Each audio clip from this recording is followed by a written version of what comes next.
Assalamualaikum warahmatullahi wabarakatuh. Perkenalkan, kami dari kelompok GKM 2022 yang diketuai oleh Rakandia Dani Rahmanto, beranggotakan Azila Ismi Karen, Sandi Wildani Bahtiar, dan Bombong Nurmal Goseto. Pembahasan selanjutnya adalah tentang tema. Kami mengangkat tema mengenai kesehatan mental karena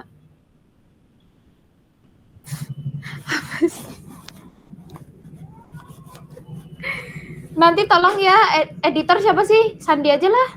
San, edit ya. Mana editor gitu, males aku ya. Coba lu ye. Ini di sini udah ada tapi nggak bisa keluar. Buka naskahnya. Bukan naskahnya. Lah iya Naskahnya makanya. Aku udah buka naskah lu. Wis moco kon naskahnya lak mari to. Ya. Ora usah repot-repot. Oke. Nah, kan adekku nangis bakal kedengeran tuh. Gak apa-apa bocor gak apa-apa. Gak apa-apa. Tidak masalah. Oke. Aku ulang ya. Assalamualaikum warahmatullahi wabarakatuh. Perkenalkan. Urung rek. Kamu. Kok kepalaku gede banget sih ini? Loro. Ciro. Loh. Assalamualaikum warahmatullahi wabarakatuh. Perkenalkan, kami dari kelompok GKM 2022 yang diketuai oleh Rakandia Dani Rahmanto, beranggotakan Azila Ismi Karen, Sandi Wildani Bahtiar, dan Bombong Nurmal Goseto. Pembahasan pertama yaitu tentang tema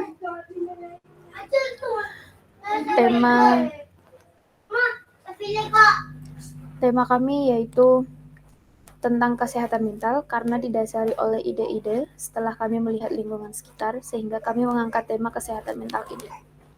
Untuk UI tema aplikasi, kami menggunakan color palette dominan hijau karena dari warna tersebut dapat memberikan ketenangan bagi user sehingga user tidak mudah bosan, tidak terlalu mencolok, tidak terlampau terang, serta lebih terkesan segar atau nature dan menarik.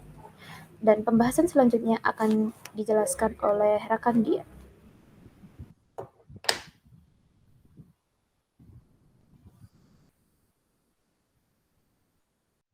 Oke, tentang aplikasi. Aplikasi yang kami buat merupakan aplikasi yang membantu para psikiater dan para pengidap masalah kesehatan mental untuk dapat selalu terhubung dan berkomunikasi secara optimal untuk membantu para pengidap kesehatan mental melalui masalahnya tanpa harus bertatap muka secara langsung dan efisien untuk melakukan konseling. Dengan memberikan informasi-informasi terkini dan mengedukasi isu-isu yang tengah hangat menjadi perbincangan di kalangan masyarakat dengan menggunakan fitur edukasi. Selanjutnya adalah fitur goal setting yang menawarkan daily goal setting secara mandiri sehingga dapat melihat parameter perkembangan masalah kesehatan mental dengan melihat melalui detail tujuan atau dapat mengatur ulang tujuan yang akan dicapai, mengedit tujuan dan menghapus tujuan yang akan dicapai. Yang keempat, adanya dukungan meditasi yang dapat membantu di saat merasakan jika mengalami kambuh yang hanya tinggal mengatur durasi meditasi dan langsung klik pada tombol Start New Session dan akan diingatkan melalui screen reminder. Yang kelima, itu ada selanjutnya, user dapat memposting apa yang ingin diposting melalui fitur post.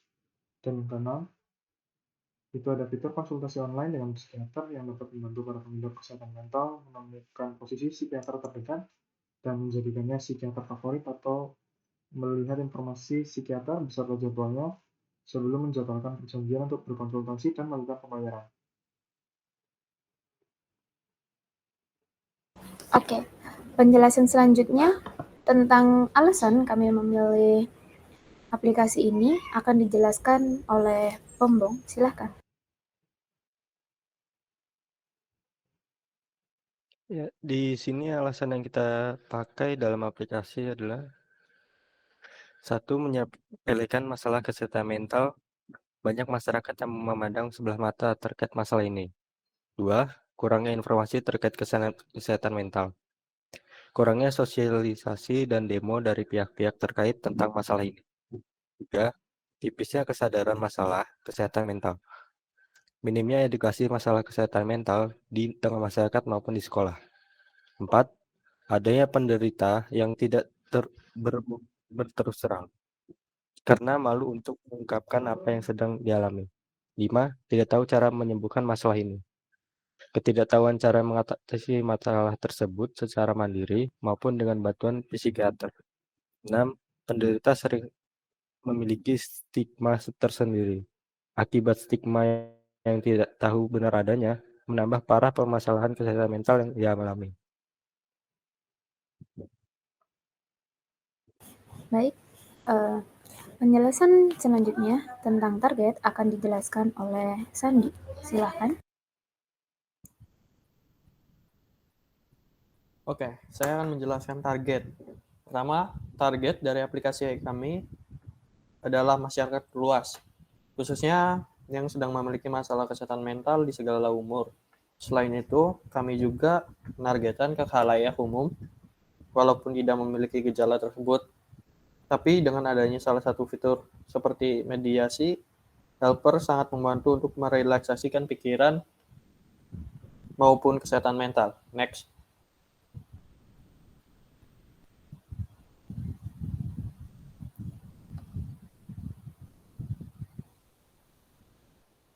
Pertama adalah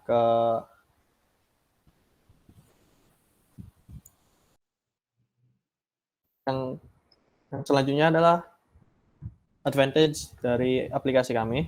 Yang pertama adalah interface yang mudah dihafalkan, termuka aplikasi yang dinamis sehingga mudah untuk dihafalkan. Kedua adalah ikon yang familiar, simbol ikon yang familiar dan menarik. Tiga adalah tersedia fitur search yang memiliki rekomendasi pencarian. Tambahan fitur pencarian yang memiliki rekomendasi pencarian sehingga mempersingkat waktu pencarian. Itu saja. Saya kembalikan ke Karen. Selanjutnya, penjelasan akan prototype akan dijelaskan oleh rekan dia. Oke, Assalamualaikum warahmatullahi wabarakatuh. Di sini saya akan menjelaskan mengenai demo aplikasi kami, yaitu aplikasi My Wellness. Di sini yang pertama itu ada splash screen. Jadi isinya simple, hanya background dengan logo saja sama nama aplikasi. Terus kemudian di yang kedua ini ada laman untuk mendaftar. Di laman yang untuk mendaftar ini field yang dibutuhkan itu username, password, email, dan nomor handphone. Di sini juga bisa mendaftar menggunakan Google, Facebook, atau Line. Untuk pengisian passwordnya sendiri itu sudah ada indikator di bawah ini. Jadi 4 bar ini berfungsi sebagai indikator. Misalnya kalau passwordnya lemah itu nanti warnanya merah. Terus indikator yang terisi hanya 1. Nah, nanti semakin kuat passwordnya itu nanti indikator di sini akan semakin banyak gitu. Jadi misalkan kalau passwordnya lemah di sini tuh merah terus cuma 1. Kalau passwordnya itu sedikit lebih kuat nanti ini warnanya tuh oranye tapi 2 gitu. Semakin kuat lagi nanti 3, warnanya hijau. Lebih kuat lagi nanti 4, warnanya juga hijau. Di laman di field passwordnya sendiri itu juga sudah ada kontrol seperti button ini. Jadi itu intinya kalau misalkan button ini diklik itu nanti passwordnya berubah menjadi teks. Kalau diklik lagi itu nanti berubah menjadi bintang atau titik-titik biasa. Terus juga sudah ada suggestion box. Jadi misalkan password itu supaya kuat itu harus seperti apa. Terus yang itu ada 2 button ini. Jadi ketika dia sign up itu juga tetap nanti mengarah ke login. Kalau misalkan ngeklik tombol yang login kiri ini juga akan mengarah ke login. Jadi sama-sama mengarah ke login. Misalnya kita klik sign up, oke. Kemudian di sini akan ada form loginnya. Di form login ini itu yang dibutuhkan hanya username dengan password saja. Di sini di field passwordnya juga sudah ditambahin kontrol untuk mengubah display password sama seperti yang di register tadi. Ada opsi forgot your password, terus ada opsi juga untuk balik ke register lagi. Kemudian ada juga opsi untuk login. Dan sama seperti yang di register tadi juga, itu juga bisa menggunakan akun Google, Facebook, atau lain. Misalnya kita klik login, oke. Ini akan masuk ke home-nya. Jadi ini adalah yang pertama itu your feed. Di your feed ini tuh intinya yang pertama ditemukan ini tuh ada ada apa yang mau ditonjolkan dengan sama dari aplikasi ini gitu. Jadi misalkan yang hari ini yang ditonjolin itu video gitu ya. Jadi di sini nanti yang paling atas itu video. Contohnya seperti ini. Terus yang di bawah itu ada upcoming events. Jadi misalkan ada event-event apa yang terkait tentang mental health gitu nanti akan tercantum di sini. Terus ada trending artikel itu juga akan tercantum di sini. Jadi artikel-artikel tentang mental health itu yang trending tercantum di sini. Kemudian juga di sini itu ada button untuk mengarah ke notifikasi.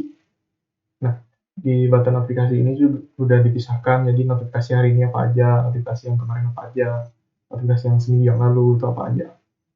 Terus di sini juga per notifikasinya juga sudah dipisahkan oleh button, sudah dikategorikan dengan button. Jadi misalkan kalau dia itu berbentuknya komentar akan dikasih logo komentar, kalau berbentuknya like itu nanti akan like. Kalau misalkan tentang membership gitu nanti akan ada logonya kartu membership. Oke. Masuk ke tab yang articles. Oke. Di articles ini tuh jadi fungsinya itu sebagai tempatnya informasi, tempatnya berita, tempatnya informasi, tempatnya pengumuman event-event begitu. Nah, di sini itu user bisa langsung ngeklik dari sini aja jadi misalkan user kalau tertarik gitu dengan ini itu langsung klik aja begini, ini bisa, atau bisa juga pakai fitur searching yang di sini, misalnya simulasi searching. Nah, di sini itu si user juga sudah termudahkan karena misalnya si user pernah searching tentang mental health week 2021 dan kemudian pengen searching lagi, itu nggak usah ngetik lagi satu-satu, cukup ngeklik yang dari sini.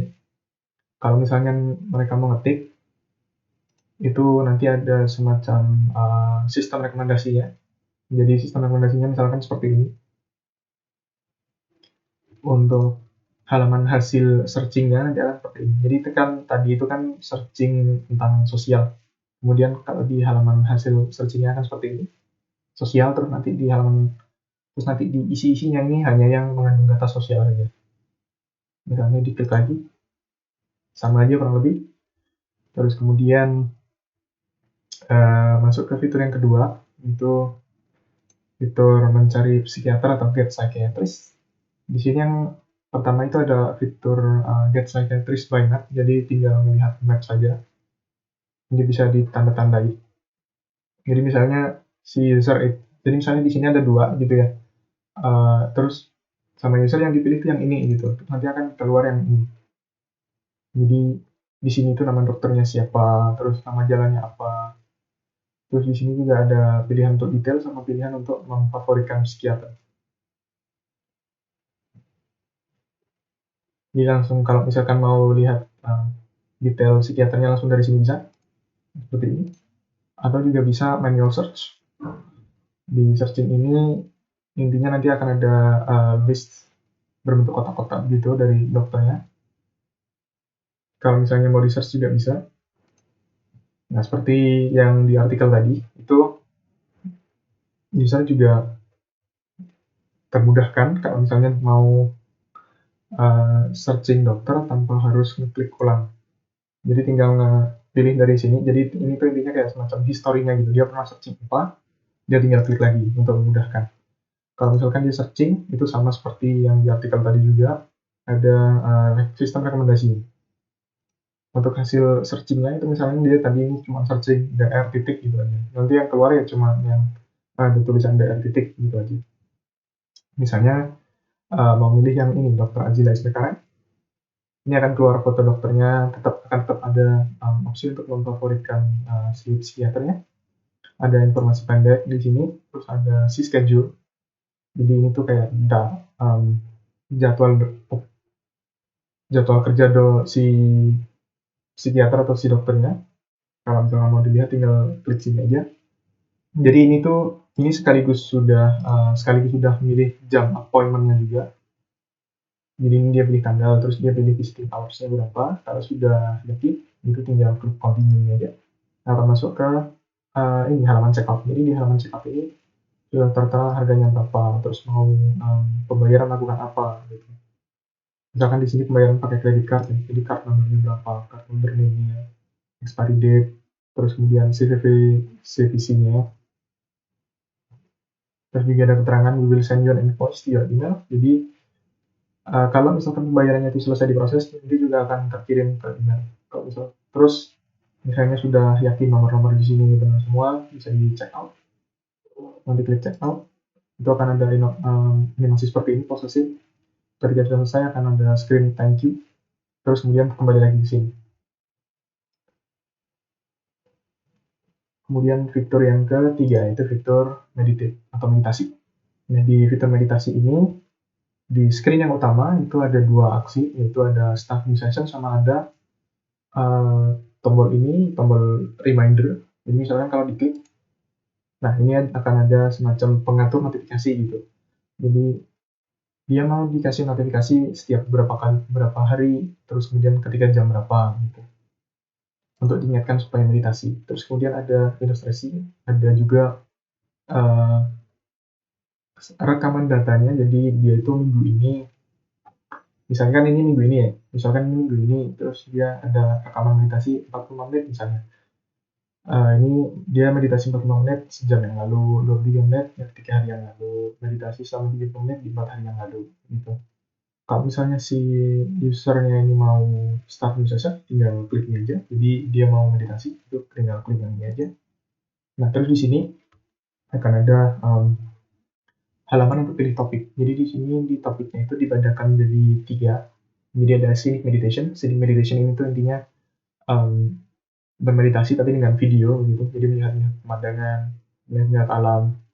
Terus kemudian ada solo meditation. Di solo meditation ini tuh meditasinya itu mendengarkan suara-suara seperti suara hujan, suaranya ombak, suaranya kicauan burung, suaranya air terjun, macam-macam. Terus kemudian di sini yang ketiga, yang terakhir itu ada guided meditation. Contohnya di sini calm your nerves. Guided meditation ini tuh intinya meditasi yang didampingi dengan instruktur. Jadi instrukturnya itu langsung dari si audionya. Jadi misalkan pendampingan latihan pernapasan dalam gitu. Misalnya ini diklik salah satu.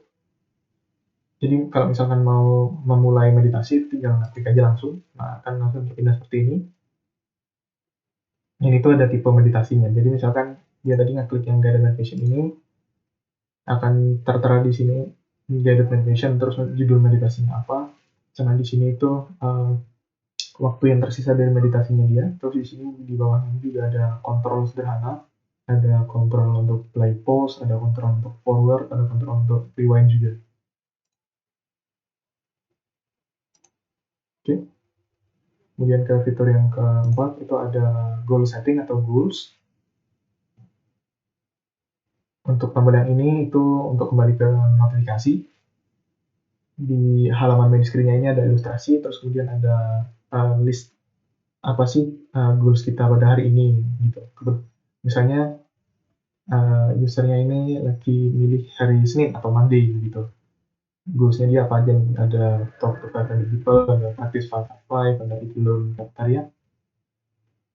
Misalkan si usernya mau menambahkan goals baru, itu tinggal klik yang di add goals ini aja. Jadi di sini si user akan mengisi form, jadi goalsnya apa aja, deskripsinya apa, when to log. When to log ini tuh maksudnya tuh hari goalsnya.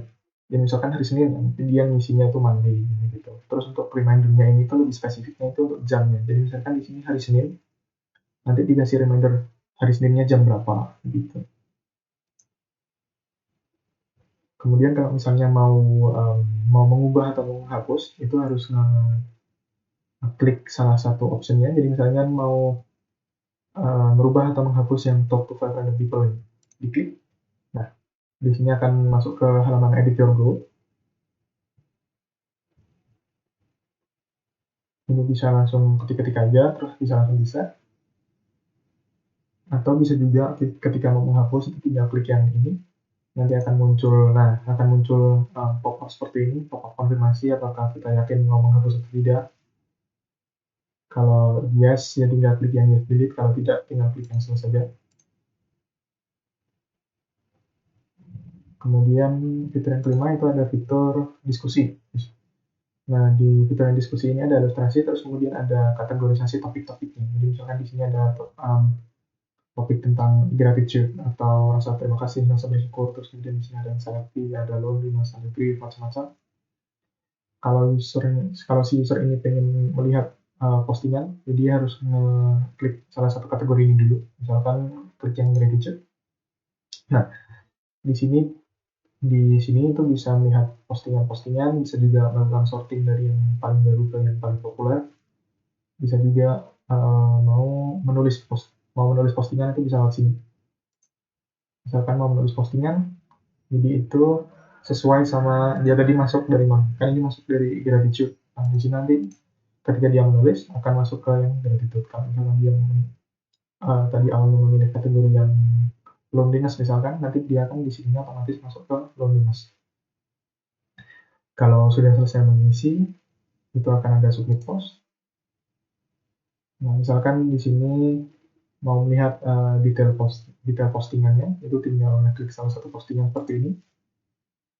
Nah, di sini itu kan sudah terlihat postingannya, terus kemudian balasan-balasannya, terus ada likes-nya berapa, jumlah komentarnya berapa, terus di perbalasan ini juga bisa disorting dari yang terbaru sampai yang paling populer, terus ada juga fitur likes-nya. Kalau misalkan orang yang membuka post details ini itu merupakan pemilik dari postingannya, akan ada icon 3 titik seperti ini tuh menunya. Jadi kalau diklik akan ada overlay edit post sama delete post. Kalau misalkan dia mau merubah postingannya, tinggal klik yang edit post. Nanti ini akan ke halaman merubah postingan. Kalau misalnya dia mau menghapus, itu tinggal klik yang delete post. Nanti akan ada pop-up konfirmasi juga seperti ini, seperti yang tadi di goals. Kalau tidak mau tinggal di cancel, kalau iya tinggal yes delete saja. Kemudian yang terakhir itu ada halaman profil atau halaman manage your account. Jadi di sini itu ada pilihan history transaksi, terus ada pilihan psikiater favorit, terus ada frequently asked questions. Ada juga untuk mengedit data diri. Jadi misalkan edit akun gitu ya, tinggal klik yang ini. Ini bisa ngedit username-nya, bisa ngedit password-nya. Di sini password-nya juga sudah dilengkapi bar yang penanda kekuatan password seperti yang tadi, supaya kalau misalkan di awalnya sudah di setting yang kuat, jadi ketika di sini tuh nggak kelepasan untuk setting ke yang lemah gitu ya. Di sini juga dikasih indikator juga. Kemudian sama di sini juga ada untuk setting visibility passwordnya, mau jadi titik-titik atau mau jadi huruf biasa. Terus di sini ada email, terus di sini ada nomor HP juga. Kalau misalkan dia selesai untuk mengedit, dia tinggal klik edit ini saja. Kemudian masuk ke misalnya transaction history gitu. Misalnya user ini mau tahu dia transaksinya itu ada apa aja, tanggal berapa, itu ada di sini. Ini sudah dibedakan juga. Kalau misalkan ini payment untuk perjanjian dengan psikiater, itu ada nama psikiaternya siapa, terus di sini paymentnya berapa, tanggalnya kapan. Terus ada untuk membership ini ditandakan pakai kartu ini.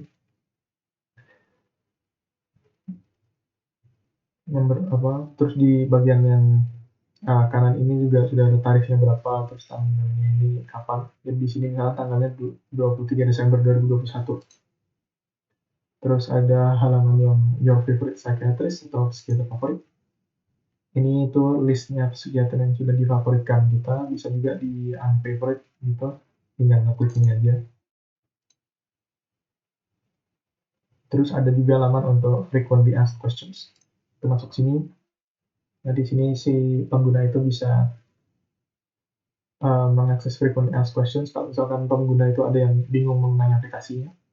Kalau misalkan ada yang kurang gitu, juga sudah disediakan tombol submit your question. Untuk demo dari aplikasi Memories ini sampai di sini. Terima kasih. Demikian yang dapat kami jelaskan, lebih dan kurangnya kami mohon maaf. Akhirul kalam, wassalamualaikum warahmatullahi wabarakatuh.